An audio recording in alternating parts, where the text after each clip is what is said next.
Mari saudara, kita akan berdoa bersama. Bapa kami yang di sorga, terima kasih kalau pada pagi hari ini kami boleh datang untuk beribadah, memuji, memuliakan Engkau. Dan saat ini kami mau mendengar firman-Mu. Tuhan, kami mohon Engkau berbicara kepada kami. Kami mohon Engkau tolong kami, firman-Mu boleh menghibur kami, menguatkan kami, mengubah kami, memimpin perjalanan hidup kami yang berlika-liku dan penuh dengan suka duka hidup ini. Mohon Tuhan memberkati, pakai hamba-Mu yang lemah, jadikan sebagai saluran berkat firman Tuhan untuk setiap kami. Terima kasih Bapa, terpujilah nama-Mu. Di dalam nama Tuhan Yesus Kristus kami berdoa. Amin. Selamat pagi Bapak Ibu, saudara-saudari yang kekasih. Senang sekali bisa bertemu kembali Bapak Ibu, saudara-saudari yang ada di GKR di Teluk Gong. Semoga sehat selalu, kuat selalu, bahagia di usia apapun kita. Tuhan memberkati kita. Selamat Hari Ibu buat ibu-ibu, buat mama-mama. Ya, Happy Mother's Day hari ini, Hari Ibu Internasional. Jadi yang jadi ibu hari ini tidak perlu nyuci, tidak perlu bersih rumah, suruh suami dan anak yang melakukannya. Ya, semoga berbahagia, semoga kita punya keluarga yang mencintai, yang membahagiakan kita. Ya, yang belum ucapkan selamat, kalau mamamu ada di sini, ucapkan selamat Hari Mama. Ya, kalau belum ucapkan, ada di rumah atau di tempat lain, nanti jangan lupa ucapkan selamat Hari Ibu dan kirimkan kue ya buat mama kalau dia masih bisa makan. Kalau tidak, kirimkan ke saya. Ya, senang sekali hari ini kita boleh mengingat orang terkasih kita, hari mama kita. Saya selalu mengingat Hari Ibu karena saya sangat dekat dengan mama saya. Dia meninggal di umur 96 dan sampai sekarang pun kalau sesekali saya akan mimpi dia, saya selalu mimpi dia dalam keadaan sehat walafiat dan tidak pernah sekalipun memimpi bahwa dia sudah meninggal begitu. Jadi masih sangat banyak kenangan bersama dengan mama yang tercinta. Saudara sekalian, hari ini tema kita ruang penantian, ruang untuk bertumbuh. Mari kita buka Alkitab kita. Mazmur 27 ayat 13 dan 14. Tema kita ruang penantian, ruang untuk bertumbuh. Mazmur 27 ayat 13 dan ayat 14.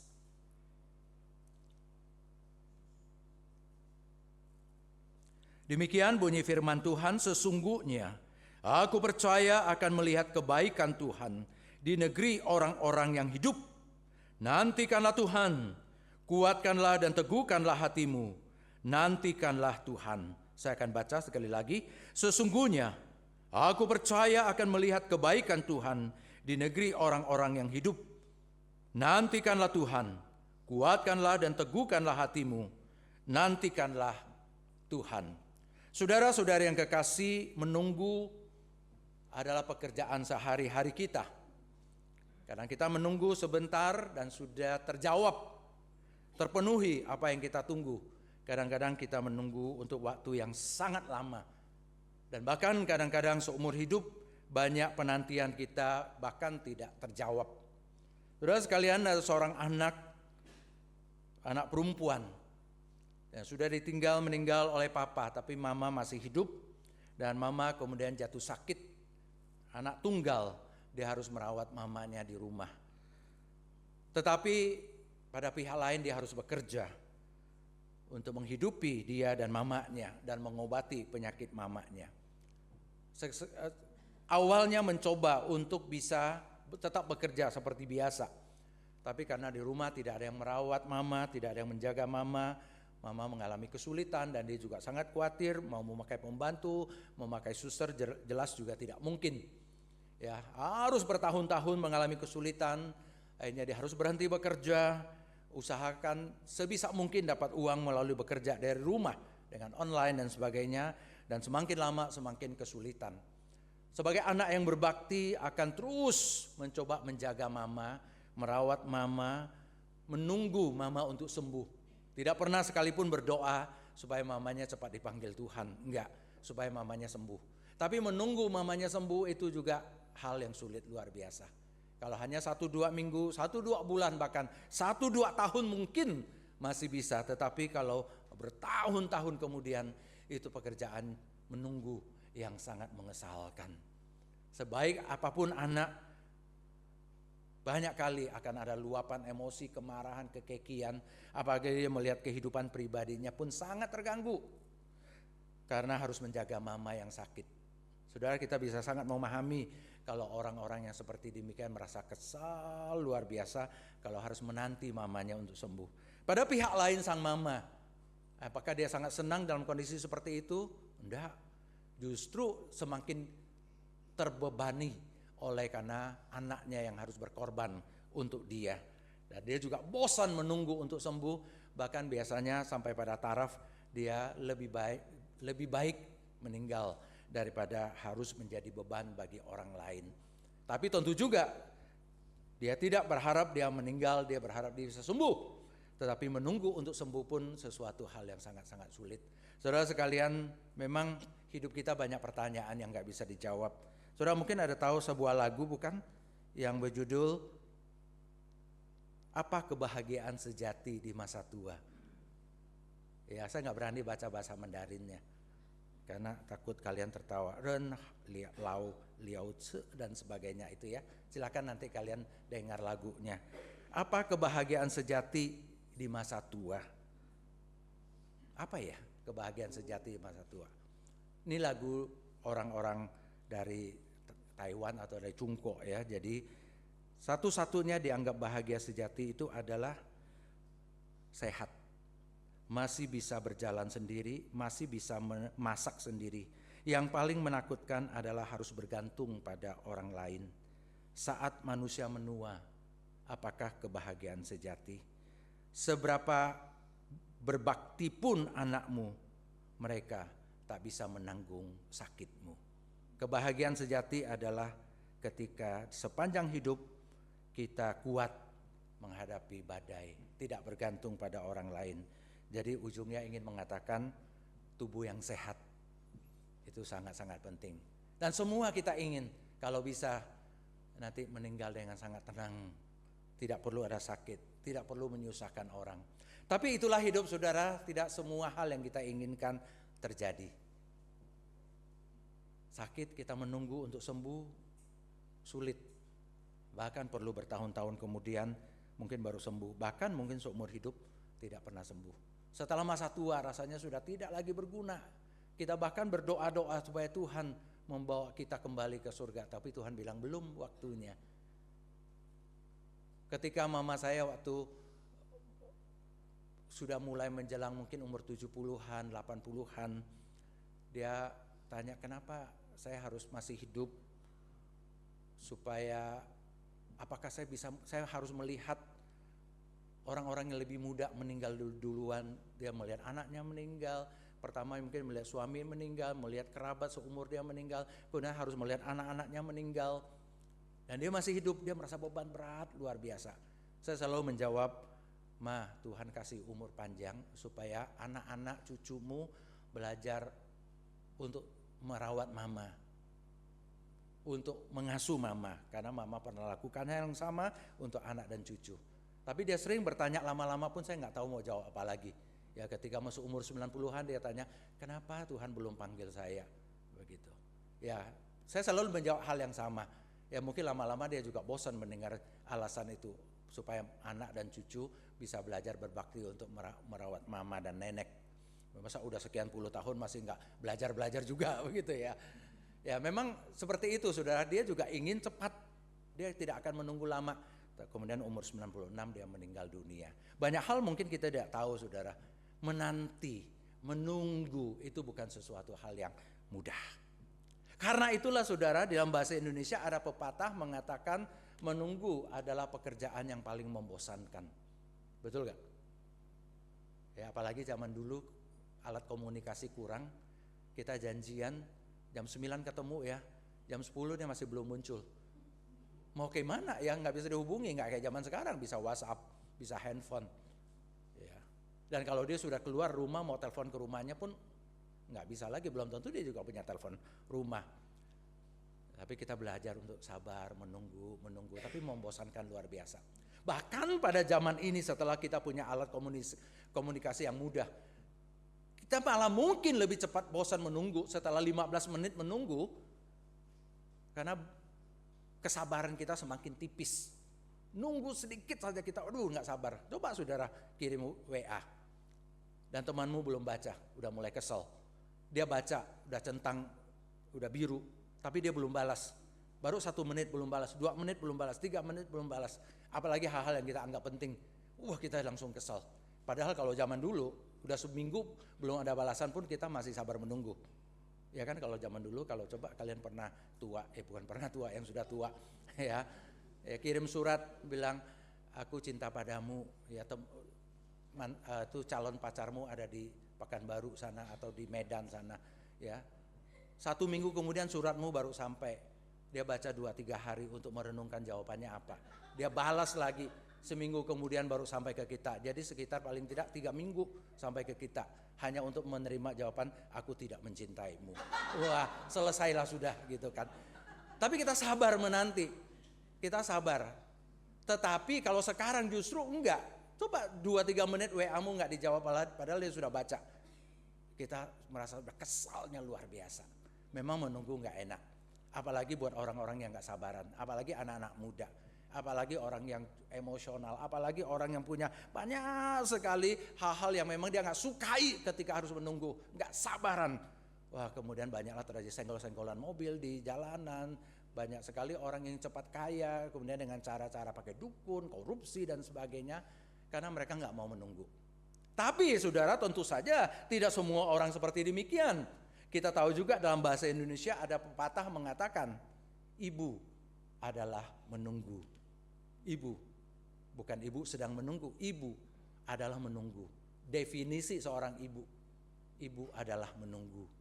Kalimat yang sangat bagus. Seorang ibu menanti anaknya ketika di kandungan, menanti anaknya untuk lahir.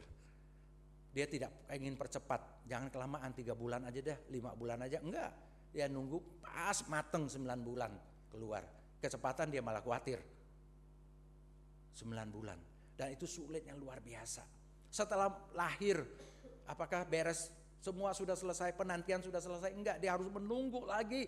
Terus pelan-pelan mendampingi anaknya untuk merangkak, berjalan, berlari, masuk sekolah. Dan mungkin sekian puluh tahun kemudian dia masih tetap menunggu. Itu perlu kesabaran yang luar biasa. Dan ibu itu pasti sabar. Makanya ibu itu disebut mama, ya. Ma, umi, itu ada kata yang sama tuh, mama, ya. Artinya apa? Mama itu artinya apa? Luas. Umi, mama, itu artinya luas. Mama itu luas, seluas samudra. Karena itulah dia sabar menanti. Bahkan anaknya yang paling berandal pun ketika lari dari rumah, mamanya akan menanti dengan sabar, ya, untuk anaknya untuk kembali. Dan anaknya itu pasti suatu saat kan ingat mamanya yang menanti dia. Kalau dalam cerita Alkitab papanya, karena menggambarkan kasih papa, yaitu Allah Bapa kita. Ya, tentu dalam hidup sehari-hari kita lebih akrab dengan mama kita. Kalau papa kita tukang mabok, tukang judi, jarang pulang ke rumah. Kalau pulang ke rumah suka pukul. Tapi kalau mama itu kan sabar, menunggu, mendorong, membimbing, langkah pelan-pelan bersama dengan kita. Jadi ada contoh orang yang bisa sabar menunggu, ada contoh orang yang rela menunggu.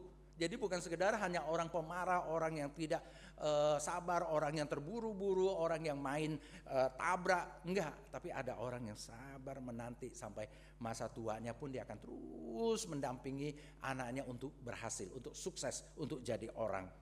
Saudara, demikian seharusnya kita belajar. Tapi bukan sekedar menunggu dalam artian seperti tadi, ya, menunggu jawaban surat, tapi dalam hal kita berurusan dengan Tuhan. Makanya Alkitab yang kita baca dikatakan apa, saudara? ayat ke-14. Nantikanlah Tuhan. Kuatkanlah dan teguhkanlah hatimu. Nantikanlah Tuhan. Saudara, menunggu Tuhan itu sesuatu hal yang tidak mudah. Saya ingin ajak kita melihat kembali ayat ini. Mari kita baca bersama-sama dua ayat ini seperti yang tertera di depan. Kita membaca dua ayat ini ya bersama-sama. 2, 3. Sesungguhnya aku percaya akan melihat kebaikan Tuhan di negeri orang-orang yang hidup. Nantikanlah Tuhan, kuatkanlah dan teguhkanlah hatimu. Nantikanlah Tuhan. Tunggu Tuhan. Nantikan Tuhan. Bagaimana kita bersikap dalam kita berurusan dengan Tuhan? Orang yang cepat bosan, orang yang terburu-buru, orang yang cepat putus asa, membuang semuanya, atau kita dengan tenang, dengan sabar, kita menantikan pekerjaan Tuhan dalam hidup kita. Nantikanlah Tuhan, kuatkanlah dan teguhkanlah hatimu, nantikanlah Tuhan. Memang saudara sekalian, menanti itu pekerjaan yang sangat sulit. Kenapa? Karena menanti saudara, menunggu itu adalah proses. Setiap detik, setiap menit, setiap jam yang berlalu itu satu proses. Kita bisa jadikan ruang tunggu itu sebagai satu ruang, satu kesempatan yang hilang percuma selama berjam-jam. Karena kita menunggu dipanggil nama kita untuk ketemu dokter, hanya main game, ngelamun, ya tengok sana, tengok sini. Atau kita bisa menggunakan waktu 1-2 jam menunggu dengan membaca mungkin, dengan berdoa dalam hati untuk orang-orang yang ada di sekitar kita, untuk keluarga kita. Dengan melakukan pekerjaan-pekerjaan kita yang kita bisa lakukan di tempat itu. Dengan kita memeriksa diri kita, kelemahan kita, dosa kita. Banyak hal yang sebenarnya kita bisa lakukan. Tapi zaman sekarang mungkin orang memang menjadikan ruang tunggu sebagai hanya satu ruang hidup yang pasif sekali. Atau seperti orang seringkali bilang, ruang tunggu adalah ruang kelas.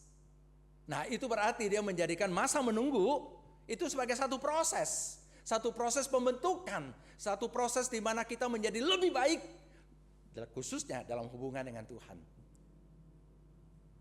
Proses apa yang sebenarnya kita dapatkan ketika kita sedang berbicara nantikanlah Tuhan? Proses apa? Saya akan bicara 3 hal saudara sekalian. Yang pertama, mengapa kita diminta nantikanlah Tuhan, nantikanlah Tuhan, sampai 2 kali mengulangi kata yang sama di ayat yang ke-14 tadi. Nantikanlah Tuhan. Mengapa? Saudara, karena ketika berurusan dengan Tuhan, kita sebenarnya sedang dibawa untuk masuk dalam satu proses untuk memahami cara kerja Tuhan dalam diri kita. Kita berurusan dengan Tuhan. Dan Tuhan itu berbeda dengan kita. Tapi kita percaya, kita menyembah Dia, kita ikut Dia. Tapi Dia berbeda dengan kita. Allah itu bukan seperti seorang manusia yang gampang diprediksi, diramal. Oh, dia begini, tebak seperti itu. Enggak. Tuhan itu adalah pencipta yang bebas dalam urusannya dengan kita. Dan Dia punya desain khusus dengan kita masing-masing. Dia tidak kehabisan arsitekturnya untuk hidup kita, desainnya untuk hidup kita. Dia punya cara kerja untuk kita. Dan karena itu saudara sekalian, kalau kita berharap semua sesuai kemauan saya, semua sesuai pikiran saya, kita nggak mungkin bisa berjalan bersama dengan Allah. Kita harus belajar memahami kerja Allah dalam hidup kita. Dan itu butuh waktu, itu proses. Kenapa saudara? Paling tidak kita bisa melihat hal ini. Pikiran Tuhan bukan pikiran kita. Perasaan Tuhan, kehendak Tuhan bukan perasaan kita, bukan kehendak kita. Tapi kita harus nyocokin, sinkronisasi, sehingga terjadi match antara perasaan saya, pikiran saya, kehendak saya dengan pikiran dan kehendak Allah dan perasaan Allah. Karena kan kita mau jadi anak-anak Allah yang baik, jadi murid-murid Kristus yang baik, mau ikut jalannya Tuhan, bukan jalannya saya. Bahkan di tengah ombak, di tengah gelombang, di tengah kabut, di tengah kegelapan, saya tetap ingin jalannya Allah. Tapi bagaimana saya bisa tahu pikiran Allah, kehendak Allah? perasaan Allah kalau saya tidak belajar untuk mensinkronkan. Nah, saudara, meletakkan diri di bawah pimpinan Allah itu proses memahami cara kerja Tuhan di dalam hidup kita. Kalau kita nggak punya ketenangan dan kesabaran untuk menanti Tuhan, Tuhan membentuk kita menjadi lebih mirip dengan Dia, nggak mungkin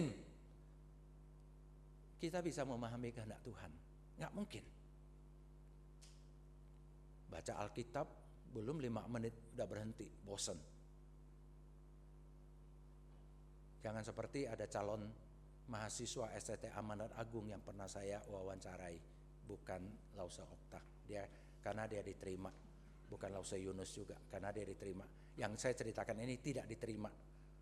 Jawabannya keren, tapi ujungnya sangat-sangat ya bikin tertawa juga, tapi mengesalkan. Baca Alkitab ditanya berapa kali? 5 kali. Wih, hebat kali. Ya, 5 kali. Sudah 5 kali baca Alkitab. Terus ditanya beberapa cerita Alkitab, nggak bisa jawab. Katanya 5 kali. Ya maaf Pak, maksud saya kitab Kejadian, dia bilang gitu. Kitab Kejadian 5 kali baca maksudnya. Oh ya, terus teman saya dosen, sekarang dia udah pensiun, dia tanya cerita tentang Yusuf. Nggak bisa jawab juga. Katanya 5 kali kitab Kejadian, kok nggak bisa jawab? Ya, baru mau mulai baca kitab Kejadian berhenti Pak, dia bilang. Jadi 5 kali mau mulai baca kitab Kejadian dan berhenti. Dan itu maksudnya sudah 5 kali baca Alkitab. Kelewatan kan, langsung tak nggak diterima. Begitu. Kenapa saudara? Itu kita tidak mau memahami bahwa itu proses membaca Alkitab, proses mengerti pikiran Tuhan, mengerti perasaan Tuhan, mengerti kemauan Tuhan. Kita harus belajar mensinkronkan. Itu bukan hanya baca Alkitab, tapi dalam pengalaman hidup sehari-hari bagaimana Alkitab itu berbunyi secara pribadi untuk kita. Kita harus belajar memahami proses itu. Lagi pula saudara sekalian, bukan hanya soal pikiran Allah, perasaan Allah dan kehendak Allah memang berbeda dengan kita dan kita perlu sinkronkan. Juga saudara, karena kita ini makhluk bertubuh, fisik, kita sudah terbiasa untuk berkomunikasi, berbicara, bergaul dengan yang berfisik, yang bermateri, yang bisa dipegang, yang bisa disentuh, yang bisa dilihat oleh panca mata, yang bisa kita rasakan dengan seluruh panca indera kita. Tapi berurusan dengan Allah, tidak kelihatan, nggak bisa dipegang, nggak bisa dilihat, nggak bisa dicium, nggak bisa disentuh. Bahkan suara pun tidak terdengar secara langsung terdengar di telinga kita. Allah itu bisa terjadi menjadi Allah yang sangat nggak konkret buat kita. Padahal kita ingin pengalaman yang konkret, pengalaman nyata. Saya tahu, saya merasakan, saya mengalami, saya betul-betul tahu Allah sedang pegang tangan saya. Bahwa Allah sedang bicara pada saya. Bahwa Allah sedang tepuk bahu saya. Allah sedang menghibur hati saya. Nah itu saudara, pahami bagaimana Allah menghiburmu, memegang tanganmu, menyentuh engkau, berbicara padamu. Pengalaman pribadi dengan pribadi itu berbeda satu dengan yang lain. Tapi kalau kita tidak sabar, kalau kita tidak mau masuk proses ini untuk memahami cara kerja Allah, saudara, alamat kita tidak akan pernah bisa mengalami kehadiran Allah dalam hidup kita. Ada seorang marah-marah. Dia bilang begini, dia marah-marahnya karena saudarinya, ya, saudari perempuan, dia marah-marah. Saudari saya ini rajin ke gereja, rajin melayani Tuhan. Mengapa dia ditipu sampai 500 juta lebih hilang uangnya? Saya ketika tahu kejadian itu, dia ditipu orang 500 juta. Padahal dia rajin ke gereja, saya langsung jadi ateis. Dia bilang begitu. Tapi ketemunya di kebaktian. Ateis tapi kok ikut kebaktian gitu ya. Itu kebaktiannya kebaktian bisnismen lagi. Gitu. Saudara, jadi dia langsung menanggapi hal itu sebagai satu kemarahan kepada Tuhan. Mungkin saudarinya sendiri tidak marah seperti itu, saya nggak tahu karena tidak ketemu dengan orang tersebut. Tapi dia marahnya luar biasa. Kalau begitu reaksi kita, tidak mungkin kita bisa memahami cara kerja Allah dalam hidup kita. Kalau sakit langsung marah pada Tuhan, gagal langsung marah pada Tuhan. Kita tidak melihat bagaimana Tuhan sedang merajut kehidupan kita. Maka belajarlah lebih peka. Ya, ini menanti Tuhan dalam arti kita memahami proses bagaimana Dia menolong kita untuk memahami kerja Tuhan dalam hidup kita secara pribadi. Yang kedua, saudara sekalian, menanti Tuhan itu juga adalah satu proses. Khususnya apa? Proses menunggu doa-doa kita dijawab oleh Tuhan. Dan ini biasanya juga proses yang sangat sulit, sehingga seringkali kita bisa bertanya, berapa lama lagi ya Tuhan? Khususnya ketika kita sedang butuh. Anak kita perlu bayar uang sekolah, belum ada uang. Kita lagi sakit, ingin sembuh. Ingin naik dalam pekerjaan kita, tapi kok enggak naik-naik. Atau kita sedang melamar pekerjaan baru. Atau baru mulai melangkah untuk dapat pekerjaan. Kita berdoa, tapi kok belum ada jawaban. Atau jodoh, atau anak yang belum dikaruniakan dalam hidup kita. Kita berdoa. Ada orang yang tidak sabar. Dulu ada cerita yang seperti itu. Dia suami istri, baru nikah, kemudian udah beberapa tahun lewat nggak punya anak, berdoa, doa Tuhan minta anak. Mujizat terjadi. Mereka anggap sebagai mujizat karena istrinya kemudian ternyata hamil, punya anak. Wah, mereka bersyukur luar biasa, melayani Tuhan dengan sangat luar biasa. Tapi ketika bisnis yang mereka mulai turun, ya mereka pikir dulu aja bisa terjadi, nggak punya anak, doa, Tuhan jawab kasih anak. Sekarang mereka doa supaya bisnisnya naik lagi. Tapi enggak, makin lama bisnis makin turun. Akhirnya suatu saat bilang, enggak perlu doa lagi. Karena Tuhan tidak perhatikan, Tuhan tidak bisa nolong. Ya seolah-olah Tuhan bisanya cuma nolong kalau nggak punya anak dapat anak. Kalau bisnis bukan urusan Tuhan gitu, kayak begitu. Tuhan nggak ngerti soal itu. Akhirnya apa yang dilakukan? Zaman dulu ya sudah, mereka ke Gunung Kawi. Kalau sekarang mungkin nggak perlu ke Gunung Kawi, kali kejauhan deh. Di Jakarta ada kali ya, ada apa yang bisa nolong. Pokoknya cari dukun, cari orang pinter. Karena mungkin dukunnya MBA, Tuhan nggak punya MBA, begitu. Benar nggak kayak gitu? Sebenarnya enggak, saudara. Kalau hidupmu ditentukan oleh agendamu sendiri, saya doa begini sepanjang waktu inilah Tuhan harus menjawab. Kalau nggak jawab berarti Tuhan nggak mampu, Tuhan nggak perhatian, Tuhan abai, Tuhan nggak peduli dan sebagainya. Dan kemudian saya cari Allah lain, cari Tuhan lain, cari cara lain. Saudara sekalian, berarti kita nggak dalam proses menanti Tuhan itu. Justru seperti inilah kita sedang belajar dibentuk oleh Tuhan ketika berdoa dan belum mendapatkan jawabannya. Tentu kita perlu koreksi diri. Apakah kita rajin berdoa? Apakah doa kita sungguh-sungguh? Apakah doa kita setulus hati dan sebagainya? Tetapi saudara, doa sebagus apapun, seindah apapun, sesuci apapun, sekali lagi kita tidak bisa menyetel agenda Tuhan untuk sesuai dengan agenda kita. Maka yang pertama tadi itu sangat penting. Belajar cara kerja Tuhan, memahami cara kerja Tuhan di dalam hidup kita. Makanya pertanyaan berapa lama lagi ya Tuhan, itu pertanyaan orang di dalam Alkitab ketika mereka meminta Tuhan. Nah, belum jawab, bahkan kadang-kadang terasa sunyi.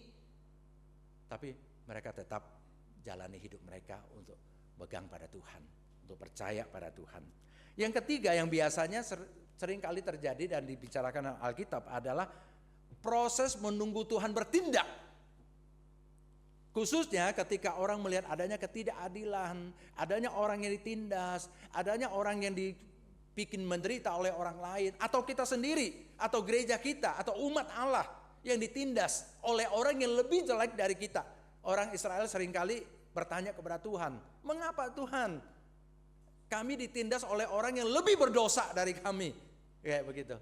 Atau kalau kita bertanya, kita percaya pada Allah yang benar. Kita anak-anak Allah, pencipta langit dan bumi. Tapi hidup di Indonesia, kita kok tertindas oleh orang-orang lain. Orang berdosa, orang duniawi, orang beragama lain yang tidak percaya kepada Allah dalam Yesus Kristus. Jadi ada satu kemarahan. Kita bertanya, Tuhan,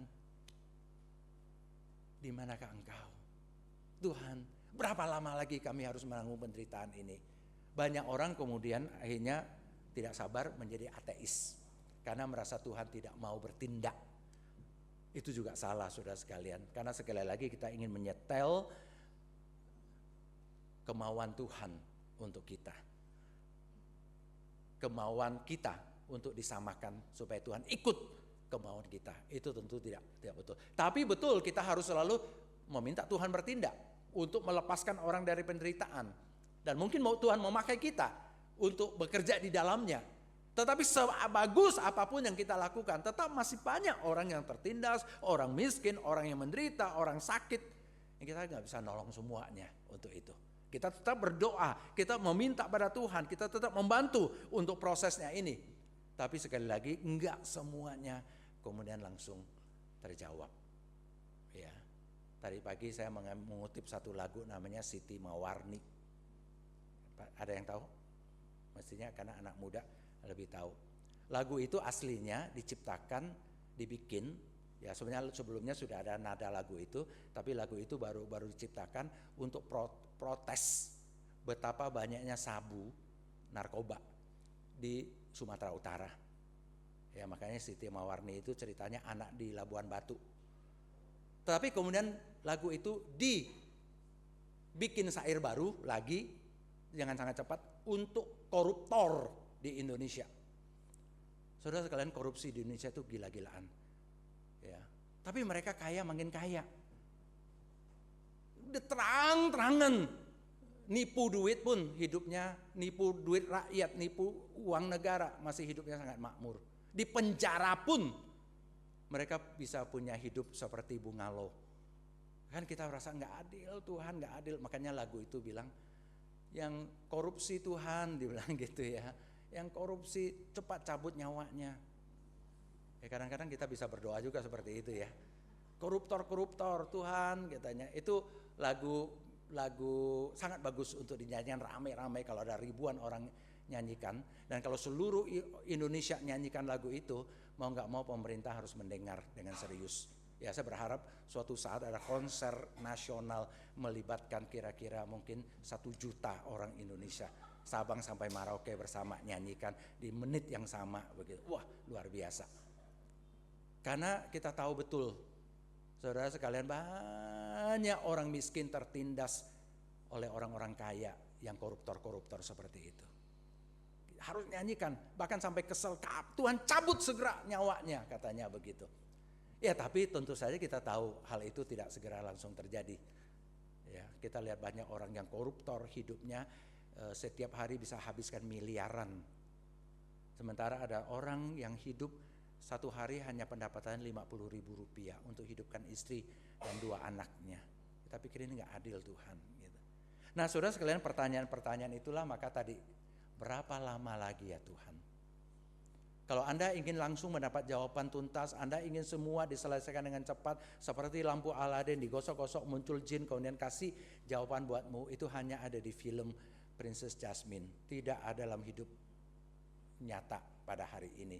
Namun saudara sekalian, kita sebagai orang-orang yang percaya kepada Tuhan, tentu ketika kita bertanya berapa lama lagi ya Tuhan, kalau jawabannya belum segera terjawab, kalau nama kita belum dipanggil untuk ketemu dokter, kita masih duduk di ruang tunggu, apa yang harus kita lakukan? Supaya jangan waktu berlalu kemudian hidup kita tidak diproses, tidak bertumbuh, tidak mengalami perubahan dalam hidup.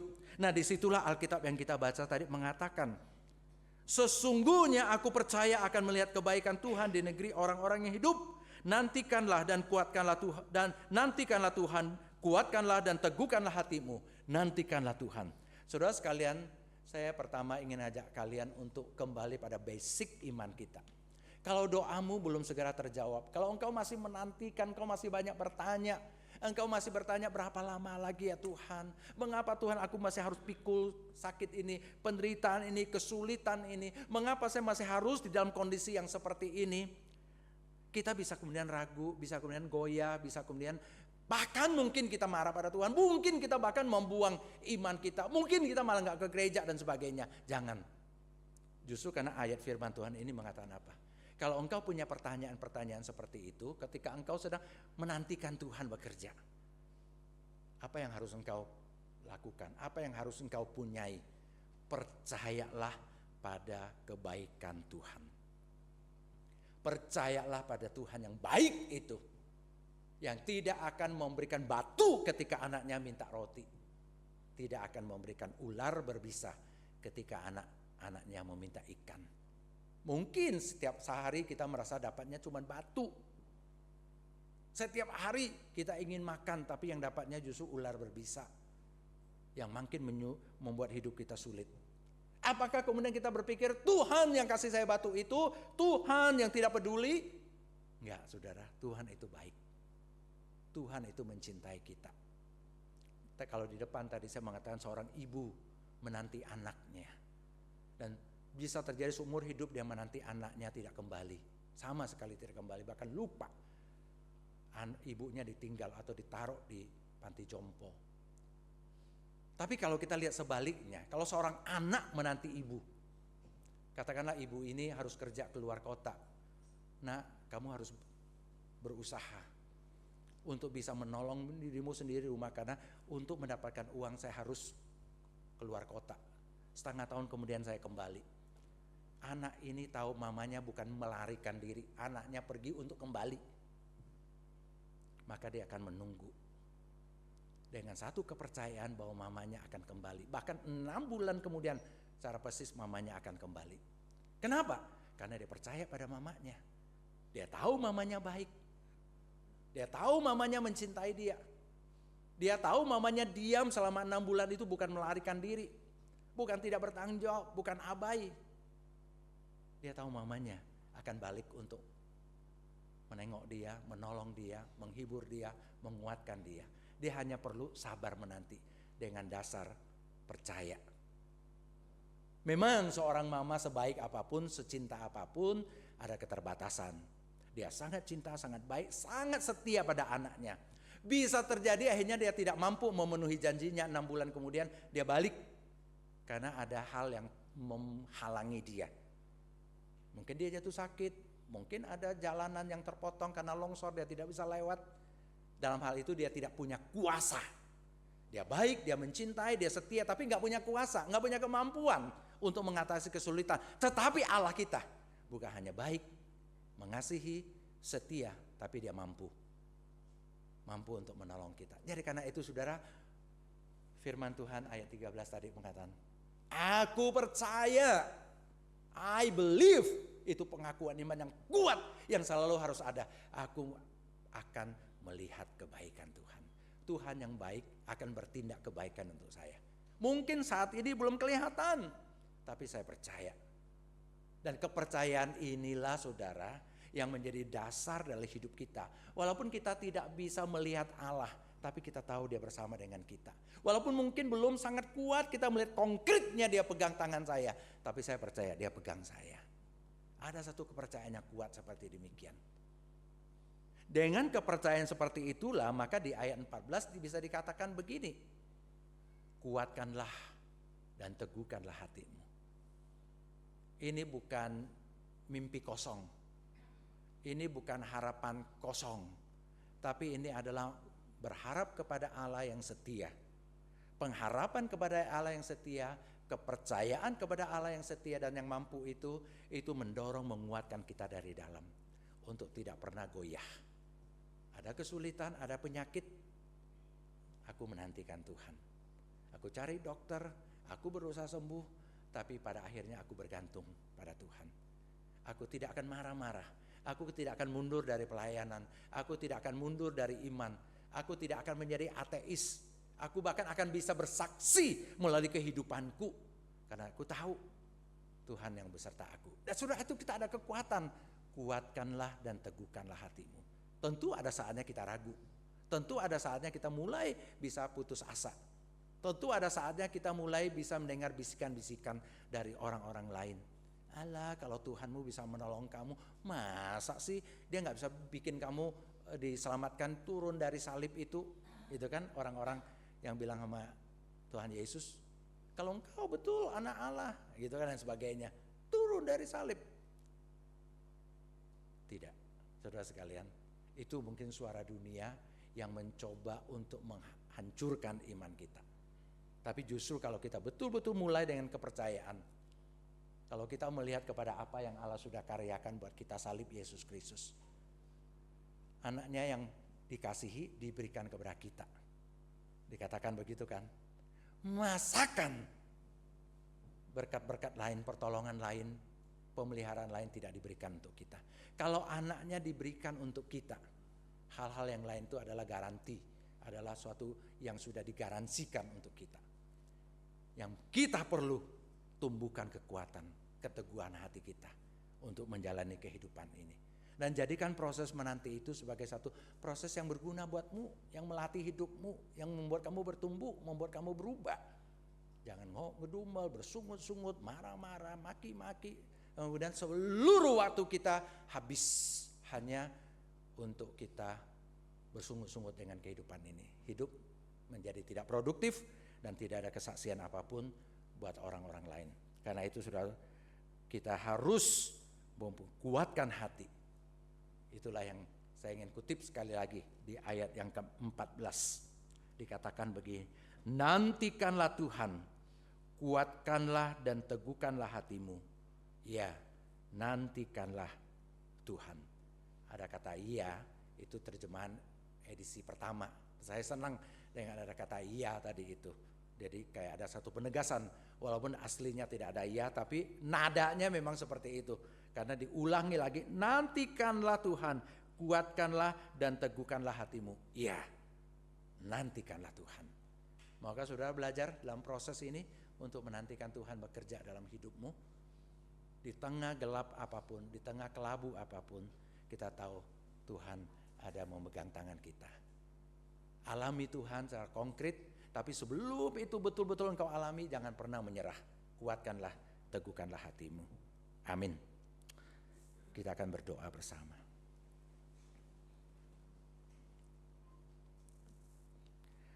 Bapa kami yang di sorga, dalam hidup ini begitu banyak hal yang kami tidak tahu jawabannya. Kami tahu jawabannya ada di Tuhan, kami tahu pertolongannya ada di Tuhan, tapi kami belum mengalami secara konkret dalam hidup ini. Karena itulah Tuhan, kami belajar untuk menanti. Kami berdoa dan kami tahu Engkau mendengar dan Engkau senang untuk menjawab doa kami. Tapi kalau kami belum mengalaminya, kami belum melihatnya, tolonglah kami menanti Tuhan. Kami juga ingin orang lain berbahagia, khususnya mereka yang tertindas, mereka yang miskin. Kami tidak mau melihat ketidakadilan terus merajalela dalam hidup ini. Tuhan, tapi kalau belum hal itu terjadi, tolonglah kami menantikan Tuhan. Menanti bukan penantian yang pasif, tapi menanti yang membuat kami mau terlibat di dalam pekerjaan-pekerjaan Tuhan. Menanti yang membuat kami diproses, dibentuk untuk bertumbuh, untuk justru berbuah dalam masa-masa yang seperti ini. Menanti bukan satu perbuatan, bukan satu tindakan yang pasif, yang tidak menghasilkan apa-apa, tapi betul bisa menghasilkan perubahan dalam hidup kami, menjadi kesaksian bagi orang lain, bagaimana Tuhan meneguhkan dan menguatkan kami. Tuhan, kami mohon Engkau menolong kami. Tuhan memberkati kami, memberkati jemaat-Mu yang ada di GKR Teluk Gong ini. Engkau tahu juga, mungkin sudah lama mereka mendoakan sesuatu. Ada sakit penyakit dalam tubuh mereka. Ada anak-anak yang belum berubah, belum bertobat, masih nakal, terlibat narkoba dan atau pergaulan bebas. Mereka berdoa, belum menemukan jawaban. Mereka ingin sekali Engkau bertindak Tuhan. Mereka ingin sekali memahami bagaimana Engkau bekerja dalam kondisi-kondisi yang seperti itu. Tuhan, berilah damai sejahtera kepada jemaat kami ini. Tuhan, kalau waktu-Mu tiba, biarlah mereka boleh mengalami, boleh dijawab doa-doanya. Tapi dalam masa penantian seperti ini, biarlah kami tetap percaya kepada Tuhan. Hati kami dikuatkan dan diteguhkan untuk tetap beriringan dengan Tuhan dalam kehidupan kami ini. Terima kasih Bapa, terpujilah nama-Mu. Dengarkan doa kami, tolonglah kami. Di dalam nama Tuhan Yesus kami berdoa. Amin.